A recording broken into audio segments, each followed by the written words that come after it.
ഇന്നൊരു പൈനാപ്പിൾ തീയലാണ് ഇന്നത്തെ റെസിപ്പി.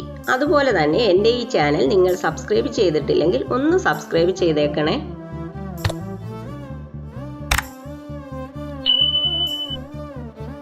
ഇനി നമ്മൾക്ക് തീയൽ തയ്യാറാക്കാനായിട്ട് വേണ്ടത് ചെറിയ ഉള്ളി, ചെറുതായരിഞ്ഞ പൈനാപ്പിൾ, പച്ചമുളക്, മുളക് പൊടി, മല്ലിപ്പൊടി, തക്കാളി, കറിവേപ്പില, തേങ്ങ വറുത്തരച്ച അരപ്പ്. പൈനാപ്പിൾ, പച്ചമുളക്, ചെറിയ ഉള്ളി, കുറച്ച് വെള്ളവും ചേർത്ത് ആദ്യം തന്നെ നമ്മൾക്കൊന്ന് കുക്ക് ചെയ്തെടുക്കണം. നിങ്ങൾക്ക് വേണമെങ്കിൽ ആദ്യം കുറച്ച് ഓയിലൊന്ന് വഴറ്റിയതിന് ശേഷം വെള്ളം ഒഴിച്ച് വേവിക്കാവുന്നതാണ്. രണ്ട് രീതിയിലും ചെയ്തെടുക്കാം.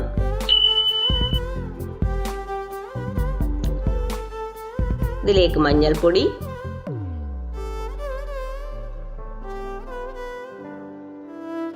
ആവശ്യത്തിനുള്ള ഉപ്പും ചേർത്ത്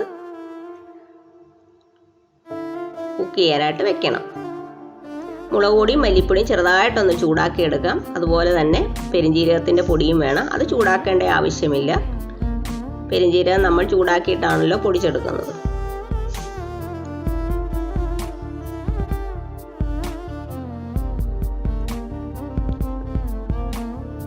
പൈനാപ്പിൾ കുറച്ചൊന്ന് വെന്ത് വരുന്ന സമയത്ത് ഈ പൊടികൾ അതിലേക്ക് ആഡ് ചെയ്യാം.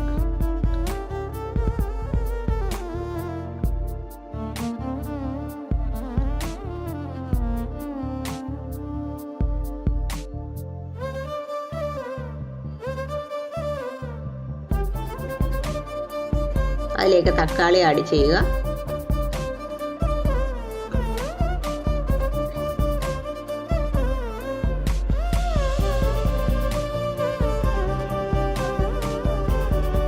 ഇനി ആ തേങ്ങ വറുത്തരച്ചരപ്പ് അതിലേക്ക് ആഡ് ചെയ്യും. തേങ്ങ വറുത്തരയ്ക്കുമ്പോൾ ഒട്ടും വെള്ളം ചേർക്കാൻ പാടില്ല. വെള്ളമില്ലാതെ വേണം അരച്ചെടുക്കാൻ, എന്നെങ്കിലേ ആ ടേസ്റ്റ് കിട്ടുകയുള്ളൂ. ഇനി ചെറിയ തീയിൽ വെച്ചിട്ട് കുക്ക് ചെയ്തെടുക്കണം. ഇനി അതിലേക്ക് കടുക് വറുത്തൊഴിക്കാവുന്നതാണ്.